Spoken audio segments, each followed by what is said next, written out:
I used to yell at my son every single morning. I mean, every single morning. My biggest frustration was that I was going to be late to work because that was already my own issue. And then I figured out it wasn't about attitude, it wasn't laziness. It really was just about what was going on in the brain in the morning. No matter how much prep we did the night before, even when he had a good night's sleep, it was as if this was the first time we were getting up and going to school. He didn't want to brush his teeth. And no matter how fast he went in putting his socks and shoes on, it just wasn't fast enough. His water bottle was gross and should have been washed out the night before. He never knew where his clothes were, and when he found his backpack, he would remember that he had an assignment due. I figured out how his brain works, how my brain works. Nothing is perfect. We're not robots. Get myself ready, get us out the door, and us still be speaking to each other. It was just too many things for him to organize in his mind all at the same time. How do you accept that this is the reality for your child and you? And how do you lean into that? My name is Anne, and I'm a late diagnosed ADHDer who is the only parent to an ADHD teen. And what can you actually do to make it as successful as possible? So I broke it down, every moment, every task that had to be accomplished in the morning, because some mornings one of us was crying and some mornings it was both of us crying. But we have a baseline, and all things being equal, our mornings run smoothly, and how we could structure it in a way that didn't cause stress, upset, or hard feelings in the morning. And it really, for the most part, is calm now. And then I came up with these strategies. The first one is the anchor. I stopped telling him what time it was, and I figured backwards from the time he needed to be at school, every single thing that needed to happen, and how long it needed in order to be completed. Even with a buffer, he needs to be at school in his classroom at 8:50, which means he needs to be on campus at 8:45, and it takes us about 5 minutes to drive to school. And I gave 5 to 10 minutes to walk the 10 feet from our front door to the car, so that if for whatever reason he's slow or late in his morning, it doesn't disrupt that part of it. And I left the rest of it up to him, telling him that he needed to have his shoes on and his backpack on his back, walking out the front door at 8:30. And I told him that I would make sure that the rest of it got taken care of and that he got to school on time and he didn't have to worry about that. And the strategy to help him with that is the night before, which is that we make sure that the shoes are at the front door, that the backpack is at the front door, that the iPad is charged, and the water bottle is. I do ask him to do it, but I don't make a big deal out of it. And when he's gone to bed, I'll just do it myself, because it's not worth fighting over if he's tired and he's doing the best that he can. What he really needs to see is the consistency of what that structure does for him in the morning. And when he sees that it doesn't stress him out, that everything is there, he starts to value what it means to make sure that everything is there. Clothes are big. We've been working on that because he's now having to wear a uniform again after many years of wearing a uniform. And so I really try to get him to take his uniform off as soon as he gets home and hang it up. And I try to do the laundry on Friday afternoon so that we're not doing it Monday morning. And I'm not going to lie to you, it really is sometimes an issue, but we're getting better at it. And we realize that it may actually take an entire semester and sometimes an entire year to make a shift like that. And we just know that we're working on progress and not perfection. And then there's breakfast. Sometimes he really doesn't want to eat, and I try to get him to eat something. And believe it or not, he likes burgers for breakfast, and I let him have them as long as he'll eat something. And if he doesn't want to eat, I'll just try to get him to eat some strawberries or something easy for him to grab and eat in the car. And the next strategy was to help myself. It was the script cards. Here's the thing, I could know exactly how and what I wanted to say, but in the moment I couldn't think of it. And so I really needed to practice and rehearse, because remember, I'm the ADHD parent as well, and I'm trying to keep it all together while at the same time managing my teen. So I made script cards for the biggest pain points that we have. I literally made cards and I literally wrote text and practiced the text so that when we had those moments or needed to have that conversation, I really had practiced and role played with myself. I made a card for when he's moving too slow. I made a card for when it all falls apart. I made a card to how to recover in the car after we've had a bad start at home, because what happens at school for him matters, and I really need for him to be at school and not upset and dysregulated for his teachers. I always try to bring in humor no matter how good or bad the day has been, because if I can make him laugh, that is actual physical biology that's working in his favor to make him happier and release some dopamine in his brain as he goes off to school. You'll see the format, you can tweak them. In fact, you really need to tweak them so that they work for your child, but hopefully you can see from what I've shared with you and the way I've structured them that you can actually do your own inventory, and I have a tool for that as well if you're not sure, that will help you identify which of the 5 executive function buckets are impacting your day and which one of the 5 executive function buckets are impacting your morning and which ones you are good at and which ones you're not so good at, so that you know the ones that are going to help you or be easy for you and which ones that you really need to dedicate your time in making as smooth as possible, so that you're both happy and regulated when you go off to school and work. And there's one more thing I would actually tell my son. I'm working on something I really want to do better, but I'm learning and I need you to help me. I need you to give me a little bit of grace and know that I'm going to make some mistakes and that I need the grace that you want from me, which is I need you not to judge me, but I also need you to help me reflect upon how I can get better and make things work for you. The Sunday reset strategy is the once a week, no big deal. It's not a family meeting, which makes a lot of pomp and circumstance and makes everybody fear or automatically think that there's going to be a punishment or that you've done something wrong. It could be Sunday while you're making dinner. It could be Friday too at the end of the week when you want to celebrate. It's a moment to reflect upon the week and what worked and what didn't work, and also looking ahead to give them a chance to identify and think through what they don't want to remember in the morning. And it really just gives Sunday nights a little bit less of the Sunday scaries, and it makes everyone feel a little more calm, like they're not going to be blindsided by the week coming. And it also allows me to reflect upon how I've done in implementing these strategies and making the mornings calmer and what I can focus on for the next week. Sometimes my son knows the answers and sometimes he doesn't, and that's okay. I really try not to force it. You just have to listen and at least pick one thing that you're going to focus on, because they're just rambling off the top of their head. And as long as you pick something and they can see that you're trying, they really will start to give you some grace and they'll start to work with you, because they'll see that you're trying to help them and not just be a disciplinarian and tell them what to do and judge them about the way that they do it. And when kids feel like that they have a say or some power in the situation, they really do feel like it's a little bit of their choice and that they are empowered to be able to take control of the situation. And it also gives us a chance to call out a really good week, because calling out a really good week is a really positive way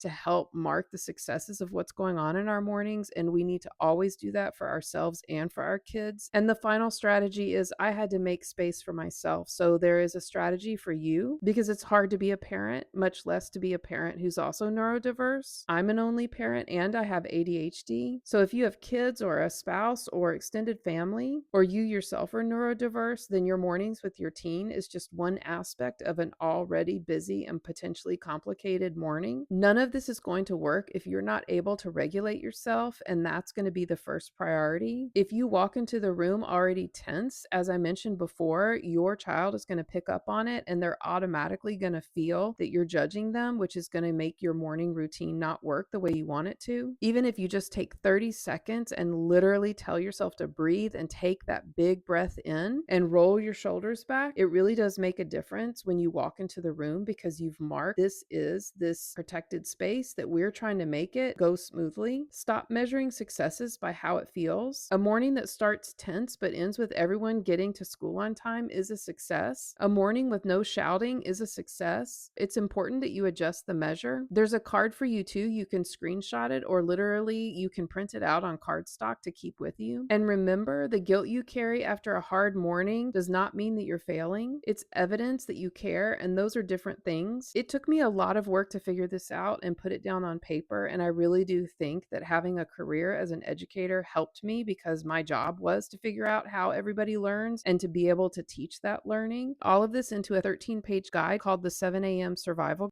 the executive functions breakdown, the anchor time, the night before checklist, all 5 script cards, the Sunday reset, and the section just for you. Things I figured out the hard way, and I really do think I had to use a lot of my skills as an educator to figure out how everybody learns and put it all together to work. I've done it for you, and I think that you deserve to have what's really actionable and working in real time, not just books and theories and a lot of self-help books that aren't there with you as you do it. It's $9.99. The link is in my bio. If mornings are hard at your house, you're going to want to get it. And if you found this helpful, or you know someone that it'll be helpful to, please do share it. And it really does help my craft when people subscribe or follow or save and interact with the content, because that is the way the social media platforms reward us.